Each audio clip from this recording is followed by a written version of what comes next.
2023 तुर्किया और अर्दवान का साल है। फीफा प्रेसिडेंट की इस्तांबुल में सदर अर्दवान से मुलाकात। 23 because it's special year. Istanbul में मुनक्किदा चैंपियंस लीग के फाइनल में मैनचेस्टर सिटी की फतह। 75,000 तमाशाइयों के बीच पूरे यूरोप की उमंगों का फैसला इस्तांबुल के अतातुर्क ओलंपिक स्टेडियम के बीच हुआ।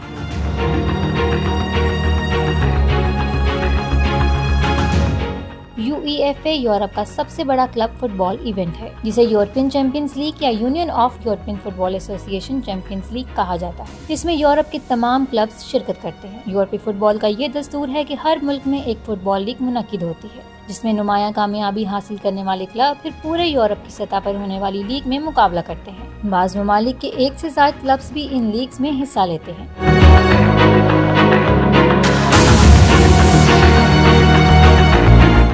UEFA मजमूई तौर पर 3 लीग्स मुनक्किद करवाता है: Europa conference league, Europa league और चैंपियंस लीग। चैंपियंस लीग बैनुल आज़मी क्लब फुटबॉल का सबसे बड़ा मुकाबला है, जिसका फाइनल इस्तांबुल तुर्किया में खेला गया, जिसमें मैनचेस्टर सिटी ने इंटर मिलान को 1-0 से शिकस्त दी। अब इंटर मिलान एक इटालियन क्लब है, जबकि मैनचेस्टर सिटी बरतानवी क्लब है। इंग्लिश प्रीमियर लीग और फुटबॉल एसोसिएशन कप दोनों का हालिया चैंपियन यही मैनचेस्टर सिटी है। फुटबॉल में शायद कप्तान से भी अहम किरदार टीम मैनेजर का होता है। टीम, गेम, हिकमत अमली, कॉम्बिनेशन सब कुछ मैनेजर ही तय करता है। इंटर मिलान का मैनेजर साइमन इंजागी अजीम और लेजेंडरी फुटबॉल मैनेजर है, जबकि मैनचेस्टर सिटी का मैनेजर जोसेफ पेप ग्वार्डियोला मौजूदा दौर का सबसे बड़ा और बेहतरीन मैनेजर समझा जाता है। यानी 2 अजीम दिमागों के माबैन होने वाला ये मुकाबला इतना ही सख्त था जिसकी तवक्कुआत थी। इंटर मिलान ने मजमूई तौर पर ज्यादा अच्छा खेल पेश किया, मगर इसके स्ट्राइकर गोल स्कोर ना कर सके और by the barest of the margins बिलाखिर ये मुकाबला मैनचेस्टर सिटी ने अपने नाम कर दिया। दूसरी जानिब पूरी दुनिया की तवज्जो एक बार फिर इस्तांबुल की जानिब तब मरकूज हो गई जब फीफा के सदर गियानी इन्फेंटिनो ने सदर अर्दवान से मुलाकात की।